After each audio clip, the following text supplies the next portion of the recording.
Welcome to Tabletop Gaming with Juice. I am Juice, and today's video is about it's a chapter 8 review of the Dungeons and Dragons Dungeon Master Guide. And the title of the chapter was called Running the Game. Now, this chapter is really good. It goes into a lot of things that people have asked me, a lot of new time players of D&D. It talks a little bit about skills, proficiencies, gives you some optional rules for different things that people have been talking about, gives you subsystems for different things like interacting and communication, chase scenes, and it also talks a little bit about different ways of handling experience in your games and leveling up.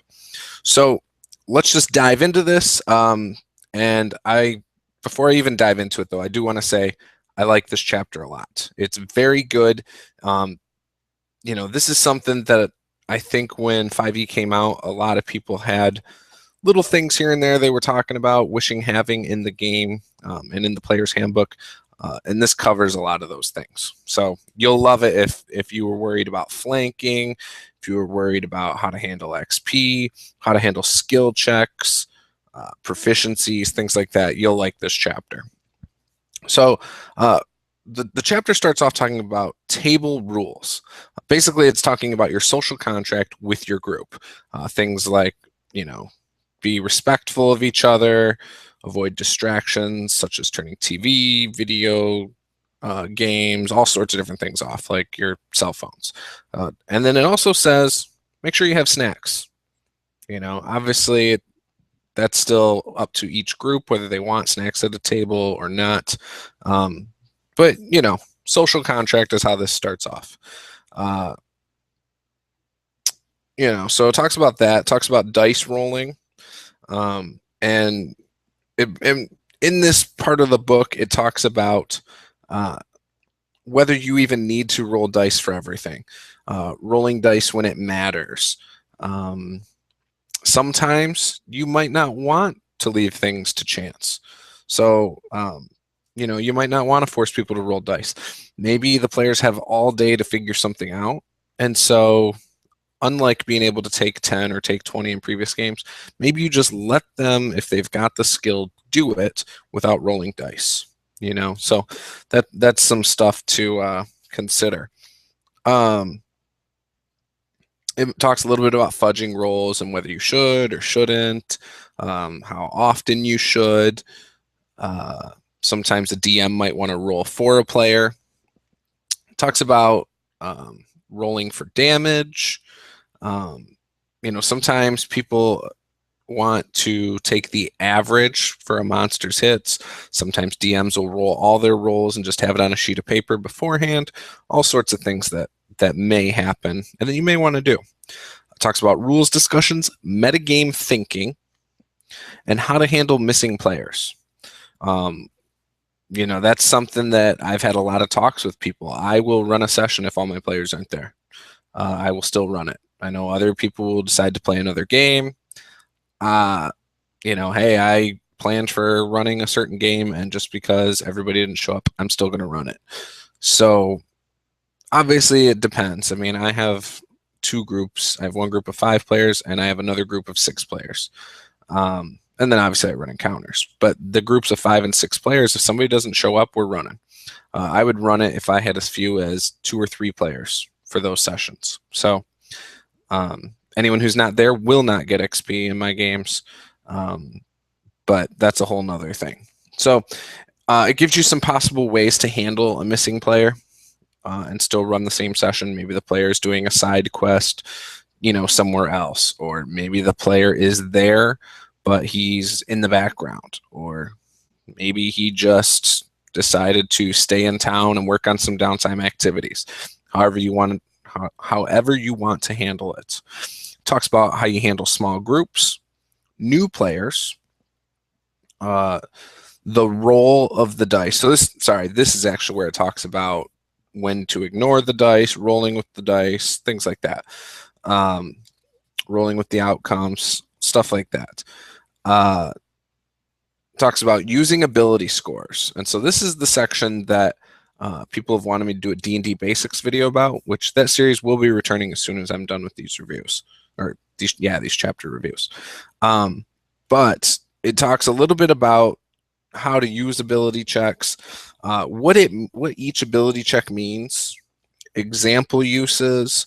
So it goes a little deeper than the Player's Handbook did, and I know a lot of people have asked me about that. It talks about contests, um, attack rolls, saving throws. And the saving throws, for instance, uses intelligence versus wisdom and when to use each one. And if you can't tell the difference, it gives you a little bit of insight. So for instance, wisdom, you might notice on a wall that there's slight discoloration. But if you have a low intelligence, you might not realize that means it might be a hidden door. Whereas intelligence won't necessarily tell you there's a slight discoloration, but if you can discern there's a slight discoloration, now with your intelligence, you might realize, oh, that might be a secret door. So talks a little bit about that. But again, that's leaving things up to dice rolls a lot. Sometimes I like to describe the rooms or things and see what the players do with it. And then when they say, oh, that might be a hidden door, then I'll make them roll to decide if it's a hidden, if they actually can figure out if it's a hidden door. And so it gives you some common saving throws for each attribute. Then goes into a little bit about difficulty classes or difficulty checks, but it says difficulty class. I call them difficulty checks, but you know what I'm talking about. But yeah, so it goes up to a DC 30, which is considered nearly impossible. This is where it talks about the variant automatic success. And then it talks about proficiency and skills and tools. Now, some people have asked, well, how do tools really work? I've been doing it, I guess, not by the book. I've been saying if you have a skill to do something, so say you're picking a lock, I've been telling people to use their sleight of hand check to, finesse the lock. And then if they are using thieves' tools as opposed to just a piece of metal and they're proficient with thieves' tools, I've been giving them advantage. This basically says you would do for example, with thieves' tools, you would do a dex check, so your dex bonus plus thieves' tools proficiency on top of it. So that would be like how you would do that.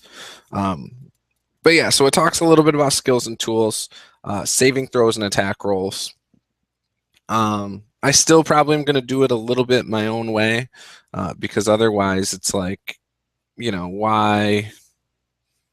I guess it just, for me, I think it makes more incentive to use tools as opposed to just a skill, because ultimately without the thieves' tools, you could still make, certain checks, or without whatever tools, you could still kind of make certain checks. So I don't know. I guess it makes sense how the book tells you to do it, but I still might allow advantage in situations like that. Every now and then, I guess it would be situational. It talks about advantage and disadvantage. And then, oh, hi, hon. Did you have fun at Nani's? I come below Bubble. Oh, okay. All right, well, Daddy's making a video, so I will talk to you in a little bit. I'll be down in a minute. Sorry about that. So then it talks about inspiration and awarding inspiration. A lot of people have asked, well, how do you get inspiration? A lot of times I've just been saying, hey, play your character to the best of your ability, try to think outside the box, and if I think something warrants it, I'll just give it to you. So this talks about possible ways to give inspiration. Talks about role playing, so playing your character, things like that. Talks about heroism, doing things that are very heroic, for example. Reward for victory, so giving them inspiration for doing things in-game based on the outcome. Genre emulation. Can't talk highly about this section enough. Genre emulation is huge. When we played Ninjas and Super Spies with Robert Ogre, I think we all had an idea to play something very comical, very 80s action, B-film level, and we did. And everybody had a blast, and that was a lot of genre emulation. So If I was DM and that was D&D 5th edition, I'd have been throwing inspiration out constantly. And then it talks about players and inspiration. Remember that a player with inspiration can award it to another player. Some groups even like to treat inspiration as a group resource, deciding collectively when to spend it on a roll. It's best to let players award their inspiration as they see fit, but feel free to talk to them about following certain guidelines, particularly if you're trying to reinforce conventions of a certain genre. So I think what it's saying there is, say you have one star of the group, or 4 of the 5 people always get inspiration, and the 5th one just kind of is there to roll dice. So you're giving these 4 people inspiration, and they keep giving it to that 5th person who, has poor die rolls or is in poor situations. And so maybe you talk to the group and say, look, the point of awarding inspiration is to show you guys what we like as a group, and that person isn't adding anything yet because you guys are, giving them inspiration and rewarding them for playing their current style. So maybe then you have a talk. Ultimately, it's your choice how you want to spend inspiration according to the rules, but that might be a time you might want to talk to them. So then it talks some more about when to award it. Talks about tracking inspiration, ignoring inspiration, and how some groups might not appreciate the extra level of a mechanic. So for example, just getting rid of inspiration altogether. And then the last one, only players award inspiration. That's a variant. I don't really like this. So, really, I would not want, as a DM, a player to be able to just go, okay, you're getting inspiration here, and you're getting inspiration. I wouldn't want that because I feel like you would have to really trust your group. And I feel like, I would say most groups have a tendency to metagame and power game and min-max. And so you have a power gaming min-maxing group, they're always going to make sure they have inspiration, it seems. Whereas if you have a very, if you have a group that's just there for fun and the story, they might be okay handling it because they might not just go, oh yeah, you get inspiration, you get inspiration. You know what I mean? They might just be more like, oh, that was awesome what you did. I think we all can agree you need inspiration. That I could see working out pretty well. It talks about resolution and consequences. Success at a cost. So maybe you do something, you execute your mission, but it sets you back in other regards. So for example, maybe you take a guy out on that mission that you shouldn't have killed. And now it's going to cost the group, for example, now you have people after you, such as family members. Or maybe that guy was really on your side, but he had infiltrated the group and you just killed him. All sorts of things could happen. Talks about degrees of failure. Then it talks about critical success or failure and how rolling a nat 20 or rolling a 1 doesn't necessarily mean anything different will happen. Other than an auto success or automatic failure. It says it's ultimately up to the DM, though, to determine how this would, how to handle this. So for example, on an investigation check, the player might roll a d20 and get a 20. And so on this investigation check, not only will they figure out what they were supposed to or what they were trying to figure out, but they might get an extra clue on top of it, like, oh, and then you also remember hearing something a while back about something. Boom. So you give them an extra clue on top of it. So I thought that was kind of interesting. Or a 1, you break your tool or break your weapon or break your crowbar, whatever. Or your backpack breaks, busts open, something terrible happens. I like that. In fact, I've talked about doing something more with critical fails that has to do with breaking an object, something other than, oh, you stab yourself in the leg. So, in fact, look for me to make a table in the future for any and all games with critical fails for objects or self-inflicted damage. I'll be making some kind of tables for my website over at rpgjuice.com. Currently have drinking rules over there. They're pretty lax. Leaves a little bit up to interpretation, but feel free to go download that. Exploration. So it talks about using a map, and it has a table for how slow or fast your players want to move and how far they'd be able to move on a map. Special travel pace. Breaks down how far you can travel. I think this was covered already in the Players Handbook, though, so I'm not too worried about it, but it does go into a little more detail. Visibility outdoors, noticing other creatures and it talks a little bit about visibility in there. Tracking, and then it gives you tracking DCs based on not necessarily type of terrain, but for example, soft surface such as snow.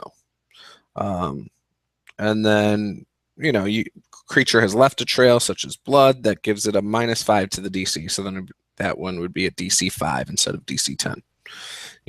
So gives you some things to think about for a DC for that. Then it gets into a section I'm really not that into. Basically, it's a subsystem for handling social interactions. Go to starting attitude, how the conversation plays out, charisma check, and then you repeat the steps all over again. It then also gives you conversation reactions, and it gives you DCs based on the starting attitude. I really am not a fan of, hey, let's roll dice to figure out what we learn. I understand with some groups you might have to do that. Maybe you do it with children, because they like rolling dice. Maybe, or maybe you don't. Maybe you just let the kids play it out. Maybe you have a group that's not RP heavy, and that's fine for your group. Maybe then you do something like this. But personally, I'm not a huge fan of this. I want to encourage my players to RP as much as possible without going overboard. I think there's a nice common ground in the middle. So I didn't really like this that much.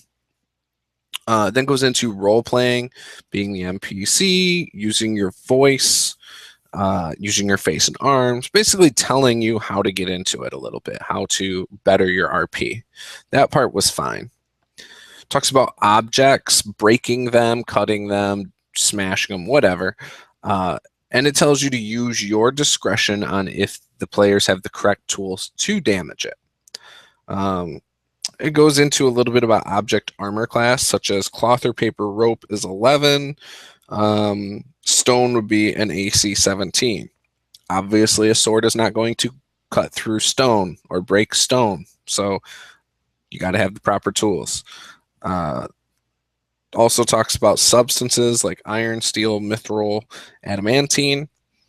Object hit points. Talks about different size objects. So this is a good little section that could be put onto a DM screen and be very useful.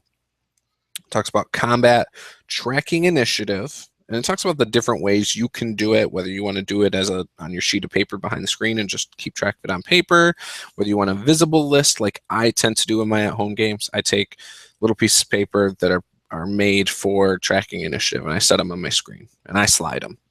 I think it helps because it helps me with my players staying on track when they know they're next.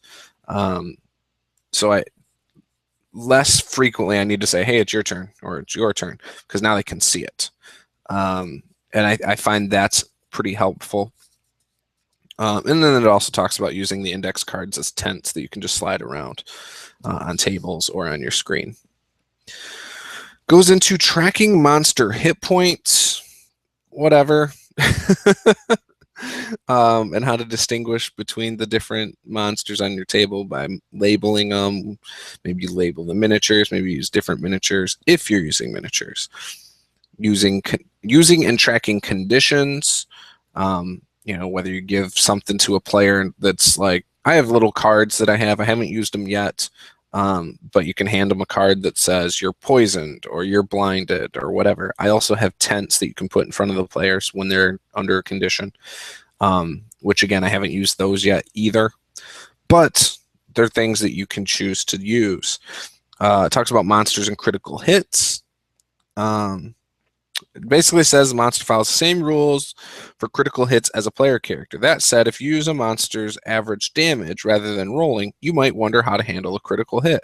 When the monster scores a critical hit, roll all the damage dice associated with the hit and add them to the average damage. For example, if a goblin normally deals 1d6 plus 2 with the average of 5 slashing damage, and he scores on a critical hit, it deals 5 plus 1d6 slashing damage. So there you go. I thought that was pretty nice, the way they're doing that. It also talks about improvising damage. So that's kind of cool too. So 1d10 would be burned by coals, hit by a falling bookcase, pricked by a poison needle. So, and then it goes all the way down to 24d10. So it goes 1d10, 2d10, 4d10, 10d10, 18d10, and 24d10, just to give you ideas of how much damage something would deal. It talks a little bit about creature size on squares and hexes, damage by severity and level, or damage severity and level, adjudicating areas of effect, which I know some people have questioned how to handle this, because a lot of spells are area of effect spells. And the Player's Handbook does not give you a grid on how they affect or how they branch out. This sort of breaks that down a little and tells you how to handle it. Ooh, excuse me. It then has a section called handling mobs. So say you have a bunch of monsters out there. This section I had to read a few times. It was a little bit confusing to me because it basically says, based on the amount of monsters you have, that should make it change. You roll one die basically to determine how many monsters hit. So again, I thought this section was a little confusing. Even if I understood it, which I kind of do now, I don't think it would be something I would use. I would rather roll for each individual monster on the board or table or whatever. So that's just me. I might try it sometime just to see it in action. It's supposed to speed things up, but it's like you take the armor class of the player, you take the bonus to hit, and that determines your number. So, for example, AC of 18, bonus to hit a +5 makes it a 13. So, yeah, I don't know. In my opinion, doesn't do a good job explaining it, but and I'm not going to read the 5-6 paragraphs about it and go over the table right now. But maybe I'll try it sometime in its own video just to talk about it. It talks about using miniatures, tactical maps, creature sizes, areas of effect, line of sight, cover. Then it gets into 2 optional rules I really like. Flanking. So basically, if you're using a square grid and it's a medium creature, you have to have a creature between the 2 allies for it to count as flanking. I like that. And yeah, give them both advantage because it's harder for the guy to hit. Now, would that give him disadvantage to hit them? Yeah, you can use your own, whatever you choose to do. I might allow flanking and allow that player who's being flanked, or the character, maybe it's a monster, to determine if he's going to take a defensive posture to be able to fight both of them or not. Well, maybe I won't. I don't know. We'll see. But anyways, flanking is a good one because it gives advantage to the 2 people flanking. And it talks about flanking on squares and hexes. Then the next one is diagonals. So that's the 5 and 10. So basically, if you go diagonal, it would count as 5 the first time, 10 the second time, for movement. Or you could just go 5, 5, 5 like I do, just to keep it simple. But then it has another optional rule called facing. Now, this one is kind of cool. Basically, as a character, whether it's an NPC or a player, you determine which direction they're facing. If they're facing a certain direction, if you're using the facing rule, a shield, for example, will only be counted for the AC for the direction they're facing, and then maybe the side of, so if I'm a right-handed fighter and I'm holding a shield in my left hand, I can use my shield on anything in front of me and anything directly to my left. So only like 3 squares, I would have that bonus to my AC. I like that rule. I think it adds some realism to it. And then it adds some tactics to it when attacking somebody who's got a shield, because now you might want to take the side without the shield. Excuse me again. And you could change how you're facing as a player or as a character on your turn. Say, okay, now I'm facing this direction. Or maybe you don't want to turn too much. Maybe you want to do whatever. Maybe, it just adds another element without, I think, adding a lot of difficulty to it. So I kind of like that. Adjudicating reaction timing. Opportunity attacks, ready actions, yada, yada, yada. Various spells. For example, the opportunity attack and the shield spell are clear about the fact that they can interrupt their triggers. If a reaction has no timing specified or the timing is unclear, the reaction occurs after its trigger finishes, as in the ready action. So, it just talks a little bit about reactions. It talks about chases, gives you some tables for chases and stuff, how to run the chase. I've seen a lot of people handle chases in their games. Online, for example, this is a good section for that. It gives you some complication tables that you would roll on. Talks about designing your own chase tables, players splitting up, mapping the chase, and then the role reversal. For example, it's possible for the pursuers to become the quarry. For example, characters chasing a thief through a marketplace might draw unwanted attention from other members of the Thieves Guild. As they pursue the fleeing thief, they must also evade the thieves pursuing them. So, kind of interesting. Or sometimes you're chasing someone, they might hide and then come after you when you pass them. Who knows? Goes into siege equipment. I'm glad they did this. I'm glad they put this in here. I've used a ballista in one of my games. And I've used some of these other objects, but I haven't done them how it's written. So now I'm glad I've got clear rules about it. Talks about diseases and gives you a few samples of disease. It doesn't give you a lot, but it gives you 3 samples. And then it goes into a very anticipated section for poisons. Talks about the different ways the poisons can be administered. And it has a poisons table for how much it costs per dose. It also tells you how those doses have to be administered, such as ingested, inhaled, contact, so, or injury. So it sounds like that would have to be like a stab or something like that. And then it gives you a bunch of sample poisons. And by a bunch, I mean 1, 2, 3, 4, 5, 6, 7, 8, 9, 10, 11, 12, 13, 14 different poisons, which is also on that table with how much they cost. But 14 new poisons to use in your games. Talks about purchasing poisons and how in some places you won't be able to get it because of certain laws. You might have to use a thieves guild to get it, or an underground merchant like the black market somewhere. Things like that. It talks about crafting and harvesting poison. And then it goes into another section that's pretty interesting. And this is something that could be used. Maybe you want to do some Call of Cthulhu Dungeons and Dragons. Gives you madness. Going mad, madness effects, short term, and then long term. Yeah, short term and long term madness, indefinite madness. Talks about curing madness. Talks a little bit about experience points here. And then it goes into absent characters,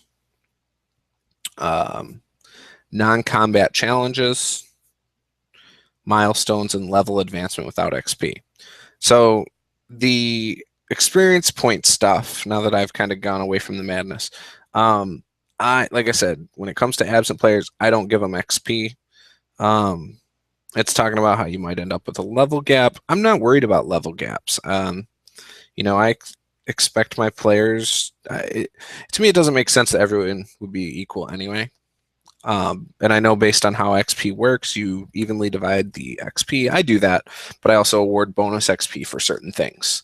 Whether they do something really awesome, I might give them an extra 100 XP. Whether they're the ones carrying the story, maybe I give them some extra XP. It all depends. But yeah, this talks about absent characters, non-combat challenges.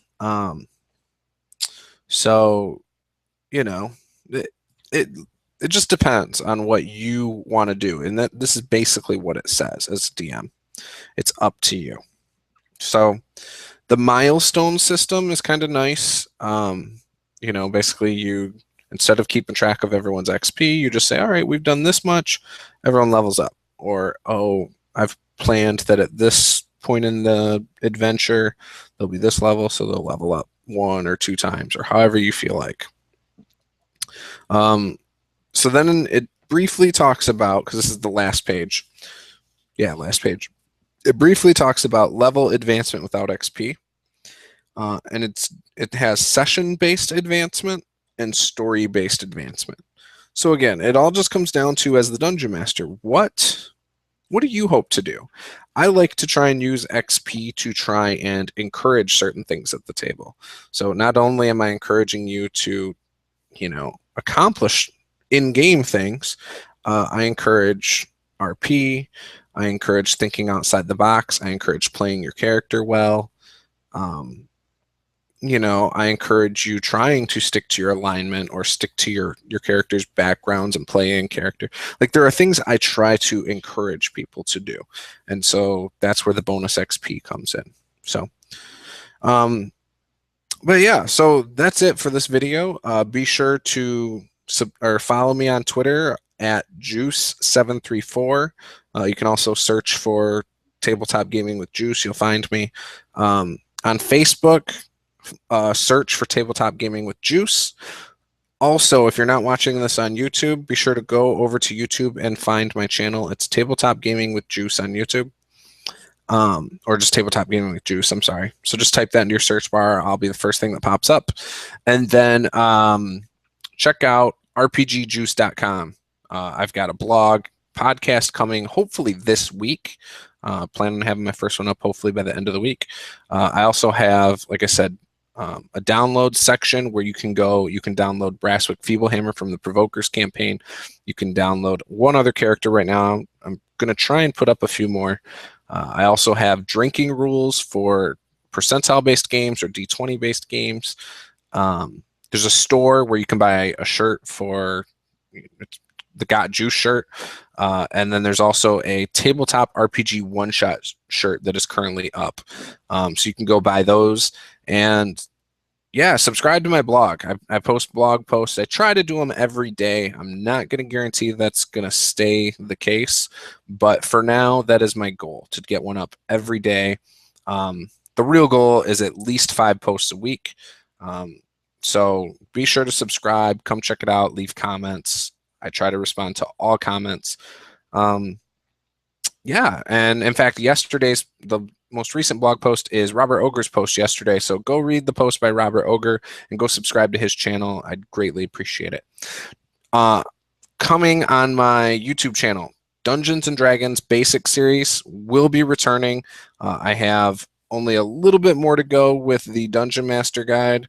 I have Chapter 9 and the appendix, which I will do Chapter 9 tomorrow on Monday. And I will probably do the appendix either Monday night or Tuesday. Once I do that, I will try and do a D&D Basics video by Wednesday. That's the goal. So again, be sure to subscribe if you're interested in that. The D&D Basics series, we're a few in. We've talked about magic users, spells. We've talked about I think we talked about combat, skills, how D&D is played for 5th edition, how the rules work, such as inspiration and the D20 mechanic. So go watch that. There's a whole playlist for it. And yeah, I will see you next time. And go join the one-shot group. Go run a game, play a game, watch some people's games, whatever you feel like doing. But go join the one-shot group. We're over 500 members now, still growing extremely fast. So would love to see you guys over there, maybe play in a game with you or run a game for you sometime. Thank you very much. Bye-bye.